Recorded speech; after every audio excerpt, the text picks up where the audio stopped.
আমার বড় যা প্রত্যেক রাতে শ্বশুরকে মালিশ করতে চলে যেত, আর আমি বাইরে থেকে আমার বড় জায়ের চিৎকারের আওয়াজ শুনতাম। একদিন বড় যাকে ব্যাপারে জিজ্ঞাসা করলাম, ঠিক তখনই তার মুখটা ফ্যাকাশ হয়ে গেল। সে বলল, তুমি কথাটা কাউকে বলো না, আজকে রাতে আমার বদলে তুমি মালিশ করতে যেও। যখন আমি আমার শ্বশুরের ঘরে গেলাম তখন শ্বশুর মশাই দরজাটা বন্ধ করে দিলেন, আর এইদিকে আমার শরীর থেকে প্রাণটা বেরিয়ে যাওয়ার মতো অবস্থা হলো। আমার নাম সেলিমা, আমি দুনিয়ার সব থেকে অদ্ভুত বংশে বিয়ে করে চলে গিয়েছিলাম। আগে হ্যাঁ, এটাই করা উচিত ছিল, কেননা ওখানের কাজ এমন ছিল যে সেটা আমার বোঝার বাহিরে ছিল। আমার শ্বশুর বাড়িতে আমার বড় যা ছিল আর একটা শ্বশুর ছিল। আমার বাসুর শহরের বাইরে থাকতো, তাকে আমি বিয়ে তো দেখিনি।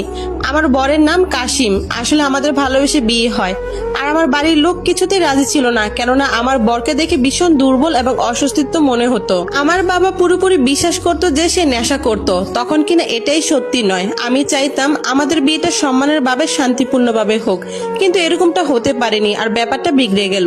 আমার পরিবার আমার বরকে বলল, 3 দিন সময় আছে ওকে তোমার বিয়ে করার জন্য, না হলে ওকে ওর খুড়তুতো ভাইয়ের সাথে বিয়ে দিয়ে দিব।